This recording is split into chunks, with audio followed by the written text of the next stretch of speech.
Le mercredi, pour Oscar, c'est jour de gloire. Il est brossé, bichonné, harnaché et acclamé. Ces jours-là, le midi, c'est lui qui emmène les enfants de l'école à la cantine. Dans les années 1930, des milliers de chevaux parcouraient les routes et les champs. Robustes, les chevaux bretons se vendaient partout, des mines du Nord aux vignes du Sud. Et puis le tracteur, la voiture sont apparus et les hommes ont oublié que le trait breton était calme, travailleur et bien plus encore. Il est beau et il est fort, gentil.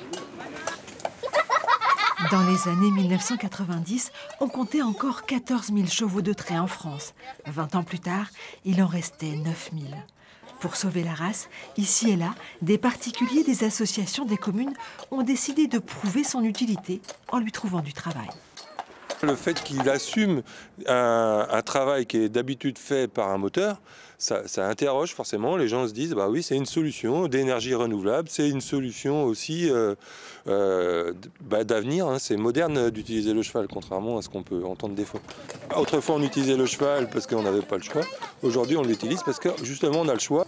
À la Bouexière, Oscar emmène donc les enfants à la cantine. L'été, il arrose aussi les plantes. Bientôt, un autre cheval le rejoindra pour désherber les allées. L'animal sait parfois se faire, très convaincant. Avant, on utilisait un bus pour transporter les enfants sur 300-400 mètres. Et c'était un bus de 60 places. C'était un bus qui nous coûtait 3 000 € par an. Et on s'est dit, mais c'est un non-sens à la fois écologique et économique. Et là, aujourd'hui, c'est Oscar qui transporte. Et ça nous coûte 0 à la place de 3 000. Donc c'est 3 000 € d'économie. Les régions Bretagne et Pays de Loire encouragent financièrement des actions pour sauver les races de trait. Avec une 50aine de naissances par an, le mulassier poitevin est encore plus menacé que le cheval breton. Dodge prête pourtant sa force aux hommes pour les aider à se débarrasser du baccaris.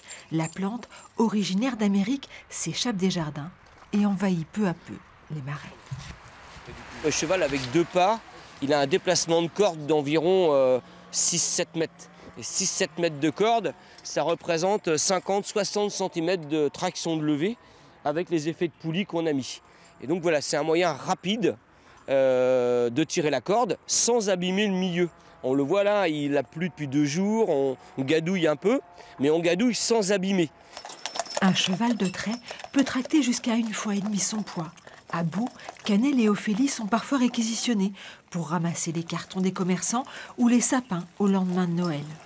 Et comme dans toutes les autres communes qui utilisent le cheval, le bruit des sabots fait d'abord naître le sourire, puis leur passage permet de réfléchir.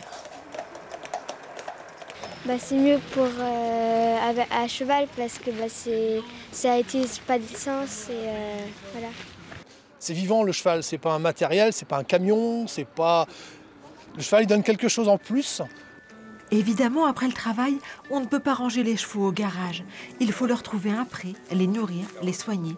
Mais à Beau, la Bouexière ou Saint-Hilaire, tous sont persuadés de faire à la fois plusieurs cadeaux à la nature. Ils travaillent sans pollution ni nuisance sonore et ils aident à sauver une race.